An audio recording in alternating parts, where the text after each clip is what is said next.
That was a big one for Jay Johnson and the LSU Tigers in Hoover. LSU takes down Charlie Condon, the SEC Player of the Year, and the Georgia Bulldogs in Game 1 of the SEC Tournament, 9-1.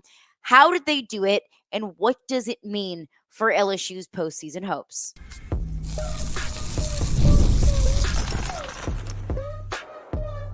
You are Locked On LSU, your daily podcast on the LSU Tigers. Part of the Locked On Podcast Network, your team every day. What's up, y'all? Welcome into Locked On LSU. Thank you for making us your first listen every single day. We are free and available wherever you get your podcasts. And you can also check us out on YouTube as well. Make sure to subscribe on YouTube and wherever you listen, however you listen, your preferred podcast platform, on the go, at home, on your smartphone, on your smart TV, and your computer. Always appreciate you for making us your first listen every single day. Let's get into it because that was a big one. That was probably the most important win on LSU's schedule. And I know every game's important. And I know that the Ole Miss series was imperative for LSU to even be in this position that we're in right now. I understand. I get that. But this was the biggest and most important win on LSU's schedule so far. Ole Miss, you got to that 13-win threshold. And that 13-win threshold is not a golden ticket. It's not a guarantee to get into the postseason. But it's that point that you need to be at to even, I think, be in consideration to get a bid to the postseason. But even with 13 wins on LSU's schedule, even going 10-5 in the back half, the latter half of SEC play, I didn't think it was going to be enough for LSU to get a bid into the postseason. I said, they need to win at least one game in Hoover. Would that be enough? We'll see. But LSU beat Georgia and did it in convincing fashion. I want to get into what this means for LSU in the postseason. But first, let's get into exactly how they did it. Let's break it down what LSU did in order to beat Georgia. And of course, we'll take on Kentucky tomorrow morning, bright and early. Another breakfast game going down at 9:30 a.m., taking on the co-SEC regular season champion, Kentucky Wildcats. Overall, the first story of this game has to be Gage Jump. Gage Jump was absolutely fantastic in Hoover against Georgia. 7 innings, only gave up 1 run and only 4 hits, 7 strikeouts, only 1 walk, 105 pitches. That's an impressive day, period. That's an impressive day for anyone, but especially an impressive day for Gage Jump coming on short rest. And Jay Johnson was asked about it post-game. Jay Johnson said, hey, look, welcome to the major leagues, because you don't get an entire week's rest. You don't get an entire 7 days rest when you're pitching in Major League Baseball. Gage Jump eventually will be doing that one day, sooner rather than later. You're gonna have to get used to that. And you're gonna have to get used to having good outings even on short rest. Held Charlie Condon, like I mentioned at the top of the show, the SEC Player of the Year that has been so incredibly electric all season long. Held him to 0 hits in 4 at-bats. That's pretty damn impressive. A great day from Gage Jump. Also had an insane defensive day as well. What Gage Jump did on the mound was impressive, but he had some help behind him. You had that beautiful play from Tommy White late in the game. A great play made at third base to get Charlie Condon out at first. He had a great catch from Ashton Larson in the bottom of the 6th. I don't know if it was necessarily a homer rob, but it would have been a big hit no matter what it was. Whether it was a home run, whether it was just a massive hit for Georgia, potentially momentum creating hit. Ashton Larson had a great play in the outfield. So just great defense all the way around. Efficient defense all the way around. You had a great day offensively as well. Now, it wasn't a perfect day offensively. This team obviously has had its warts offensively all season long, and you saw that against Georgia. But to me, if I could summarize this offensive day, it was death by 1,000 cuts. We had a Stephen Milam solo shot to go up 7-1 in the 9th, and of course, you love to see that. Stephen Milam had a great day at the plate, had another RBI single at the top of the 5th to go up 4-1, and that's when things really started to separate themselves. Once LSU got up 4-1, and then Michael Braswell Jr. made it, I believe it was 5-1.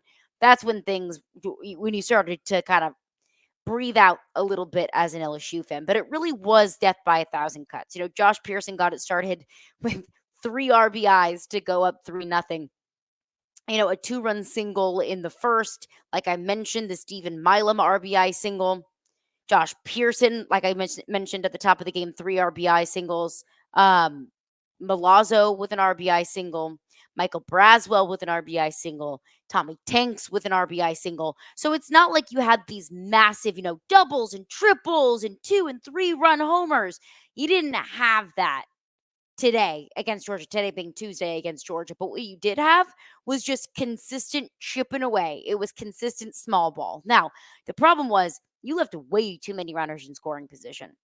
This LSU team on the day notched 14 hits, but you left way too many runners on base. That's been a problem for this team all season long. And if LSU wants to jazz up the resume even more tomorrow with a win over Kentucky, which might be the number 1 overall seed, once we get to tournament seeding time, we'll see. You can't be doing that.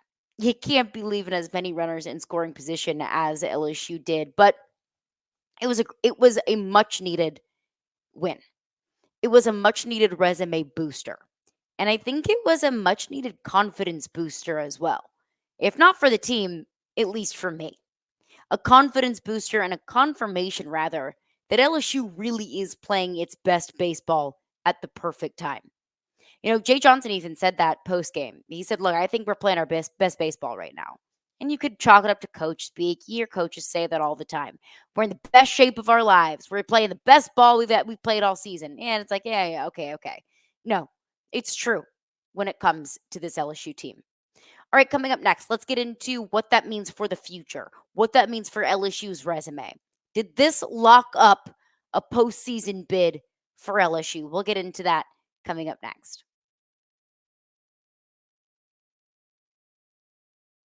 When you are hiring for your small business, you want to find quality professionals that are right for the role. So that's why you have to check out LinkedIn Jobs. LinkedIn Jobs has the tools to help find the right professionals for your team faster and for free. The great thing about LinkedIn is that it is not just another job board. LinkedIn helps you hire professionals that you cannot find anywhere else. And it's even those who aren't actively searching for a new job, but might be open to the perfect role. In a given month, over 70% of LinkedIn users don't visit other leading job sites. So if you're not looking on LinkedIn, then you're looking in the wrong place. LinkedIn knows that small businesses are wearing so many hats and might not have the time or the resources to hire.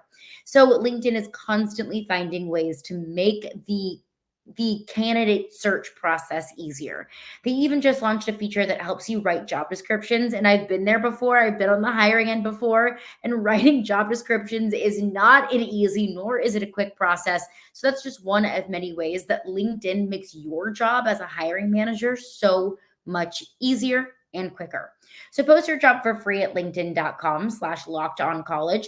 That is linkedin.com/lockedoncollege to post your job for free. Terms and conditions apply. All right, thanks again for making Locked On LSU your first listen every single day. Are you watching Fox Sports or ESPN on your TV all day? Do you have to turn down the volume with all of that shouting?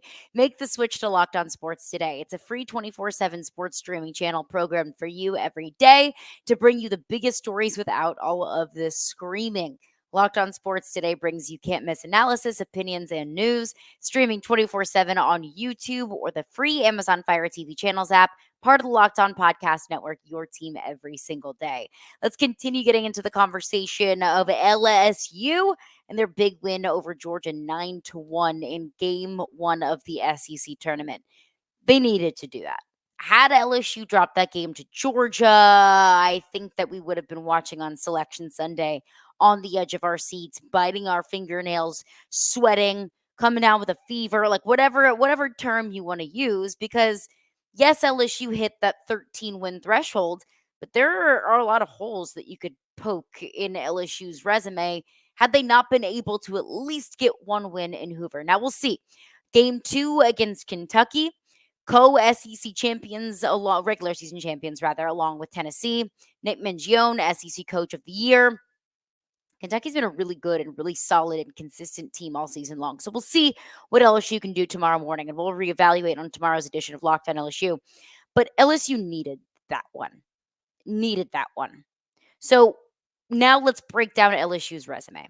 They got their 14th SEC win, and everything that I have been told is that the committee looks at the conference tournaments as an extension of the regular season. That the committee views a win in the tournament, in a conference tournament, as okay, add that to another one of your conference win totals. So that's LSU's 14th SEC win. And it's not just any SEC win. It's not just an SEC win over Jabroni State University. It's a win over the 11th ranked Georgia, who has been projected as a top 8 seed and a host in a regional. Number 6 RPI in the nation, the University of Georgia. So that's a behemoth of a team to take down in a tournament setting, especially doing it as convincingly as LSU did. LSU now has 19 wins over teams with a top 45 RPI. Now, RPI, if you're a basketball fan, if you're not familiar with RPI, it's kind of like KenPom in basketball. It's just a different metric to rank strength of schedule, quality of wins, quality of losses, whether that's good or bad. So really teams with a top 30 RPI, like that's what you're really looking for in terms of a strength of resume and a strength of RPI. But LSU now has 19 wins over top 45 RPI teams and 19 wins over quad 1 and quad 2 teams, and quad 1 or quad 2 wins. LSU before the Georgia win, because the last that I checked on NCAA.com, LSU had the 30th ranked RPI. That was before they beat Georgia. I can only imagine that RPI starts to creep more and more and more when you take down the number 6 RPI team and the number 11th ranked team in the country. So LSU now gets to 37-20 overall. We talk a lot about the importance of conference wins because obviously that's important. You need to win games in your conference. But you do not get a bid to the tournament if you are 500 or below. You need to be at least one game above 500 overall on your record. That's something that, Florida, it was looking a little hairy for Florida at a certain point. Florida finds itself 2 games above 500, at least, before the tournament. LSU sitting at 37-20 overall. That's an overall record that is much more favorable than the conference record. And I know a lot of that comes from cupcakes that you might play in midweeks. But overall, if you're going to look at the resume as a whole, the entirety of a season, not just a conference tournament, not just the last few weeks of the regular season, but the resume as a whole, which I think you need to look at, that's favorable for LSU. Another thing that I think that should play a role here, should, carry some weight here. Maybe I'm saying that because it helps LSU and that's my team. LSU is 11-5 in their last 16 SEC games. 10-5 in their final 15 games, final 3 weeks of the SEC regular season. That shows me that LSU is a much better team now than they were when they started 3-12. Those were tough times. Now, granted, that 10-5 record comes against Auburn, Missouri, Ole Miss, 3 of the worst teams in the conference. I get that. But also, you have to keep in mind that 2 of those wins came against the then number 1 team in the country in Texas A&M. So how much does that mean to the committee? How much does that maybe not mean to the committee, considering that what would it be? 3 and then 2 and then 2. So math is hard. 7 to 8 wins that LSU got in the final half of the regular season in conference play were against not very good teams. So that's another thing to look at. But I would say if you're going to compare the resumes of the 5 13-win 13 conference wins teams in the SEC, obviously pre-SEC tournament. It's LSU, it's Florida, South Carolina, Vanderbilt, and Alabama. If you're going to start comparing the resumes, well, look at South Carolina. They beat Alabama today in Hoover, but they got swept in their last 2 series of the regular season. How much does that mean to the committee? We'll see. I think that LSU all but solidified themselves in a tournament spot with a win over Georgia. I cannot say it's a lock. I cannot say that because there are still, like I said, a lot of, red Sharpie circles that you could put through LSU's resume to say maybe they're not a tournament team. Like you can. But I also just listed all of the gold stars on LSU's resume that should qualify them as a conference team. LSU can do everything that they can do. They can control everything that they can control. And I think a lock would be beating Kentucky tomorrow in game 2 of the SEC tournament. Now, of course, we get into double elimination. So if LSU loses to Kentucky and then they take on another great team in the losers bracket, of course, you can reevaluate there. But you want to take care of your business as much as you can. You can't worry about the teams that were on the outside looking in that might win their conference tournaments and take up another tournament spot. You can't worry about that too much. All you can do is control what you can control. And what LSU is controlling right now is that they're playing their best baseball of the season. That has to mean something. It should mean something to a committee. Now, I don't want to get ahead of ourselves here, but it wasn't me. I'm innocent here. Don't shoot the messenger. But a message that I heard on SiriusXM SEC radio yesterday from a person very in the know, not just with SEC baseball, but with college baseball as a whole. Could LSU's season be a replication, a replica, there's the word, a replica of another SEC team that's had a pretty good ending to the season? We'll get into that coming up next after just a few words from our sponsors.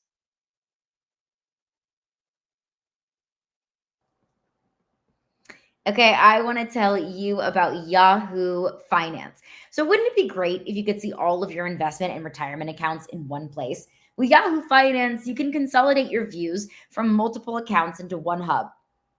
And you can access the expert analysis that you need to tend to your entire portfolio with confidence.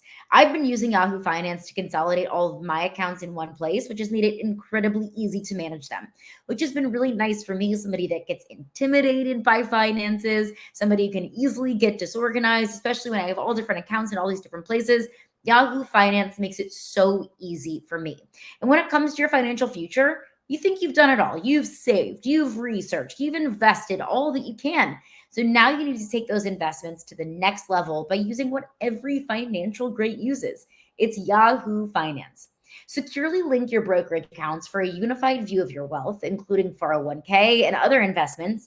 It's a comprehensive perspective, and it's what sets apart great investors. It's how Yahoo Finance ensures that you have the insight to look at your wealth in its entirety. There's a community of over 90 million users each month, so the real strength is helping you on your way to financial success. For comprehensive financial news and analysis, visit the brand behind every great investor, yahoofinance.com. The number one financial destination, that's yahoofinance.com. Once again, yahoofinance.com. So whenever we talk about this in sports, I think the perfect example is like when we talk about the NFL draft, if you're an NFL fan, well, you never know who could be the next Tom Brady. Tom Brady, a 6th round pick, ultimately ends up being the greatest quarterback to ever play the game. We always can use Tom Brady as an example to justify random jabroni Scarbini quarterbacks taken late in the draft becoming the next great one. But I always say be careful with that because he's an exception, not a rule. And so I always have a really hard time getting on board with, okay, well, this team could be like that team that did something real, first of its kind, one of its kind, never happened to, it hasn't happened in 150 years. We could be like that team. I have a hard time getting on board with that. So I kind of have a hard time getting on board with maybe the Ole Miss comparisons from the 2022 season. Ole Miss kind of barely squeaked into the postseason. They didn't play great baseball in the beginning of conference play, but in the second half of SEC play, Ole Miss found life. They found their identity. They figured out who they were, and they eked into the postseason, made a run. Could LSU be that? Hey, don't shoot the messenger because it wasn't me who initially brought it up. I heard this from Aaron Fitt of D1Baseball.com on with my friends over at SiriusXM SEC Radio, kind of making that comparison. Could LSU be the next 2022 Ole Miss? Oh boy, you threw a wrench in it with that Ole Miss example because, right? It did feel like that year that Ole Miss had pedigree. It was a preseason top 10 team or something, I think, that season. That just had a bad year, and then they were playing well and had momentum heading into the tournament, and you could kind of squint and see it if you wanted to. By the time they got to Omaha, I picked them to win it all heading into Omaha that year because it was very clear, like, this team is they're not the team that, limped into the tournament. I mean, they're real. And so using that example, you could see LSU. I mean, you really could, right? They're preseason top 5 team. They won it all last year. They have high-end talent. They have high-end experience. And they're playing better now that it matters. Like, I can see them going on a run and winning it all. It's just look at, like you said, just look at Ole Miss. Look at Virginia in 2015 when they won it all. Similar deal. Preseason, number 1 team or something, way up there. Rough year, barely got into a regional, and then they caught fire. Won it all. So again, that was Aaron Fitt of D1Baseball.com. And it's a really interesting comparison, right? Because I think that there are a lot of crossovers from these two teams. Ole Miss had a ton of talent in preseason, was a top 10 team that just fell flat early in conference play. Sound familiar? LSU, an incredibly talented team that obviously lost a lot of talent, losing Dylan Cruz and Paul Skeens and an entire squad from the 2023 national championship run, but you still have a hell of a team. There were still very high expectations for this team going into the season. Number 2 preseason team that just fell flat in conference play, that found some fire, found life, found its identity, found ways to win late in conference play. LSU very well could find themselves limping into the tournament and very well could catch fire at the perfect time, just like that Ole Miss team did in 2022, just like that Virginia team did. And what year was that when they won the national title? I don't remember, but you know what I'm talking about. Is it possible? Absolutely. I'm not counting that out. Am I going to bet on it? Probably not.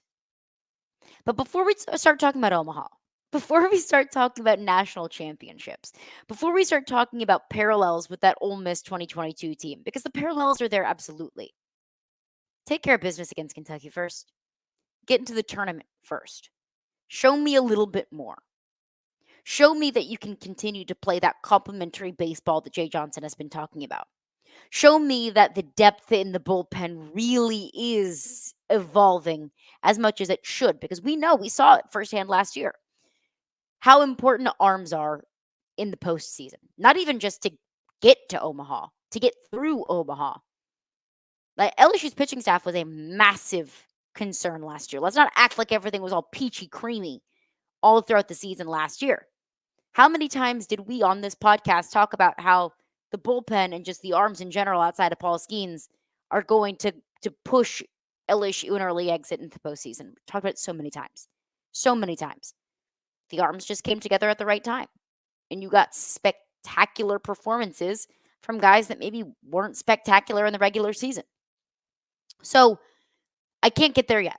I want to pump the brakes on that for now. Let's see, national championship. It's awfully lofty to be talking about at this point. Take care of business against Kentucky. Have your name called on Selection Sunday. And then we can start having those conversations. But look, I'm encouraged and excited about what I saw from LSU against Georgia. And of course, against Ole Miss in the final regular season series this past weekend. Of course, I'm encouraged. Of course, I'm encouraged that this LSU team is finding different ways to win. Absolutely. And I do believe that right now, LSU has an NCAA tournament resume after taking down Georgia. Take care of business against Kentucky. Then we'll get back into this conversation. That's going to do it for me today. Thank you for making Locked on LSU your first listen every single day. We are free and available wherever you get your podcast. We'll have a full Kentucky breakdown on tomorrow's edition of Locked on LSU.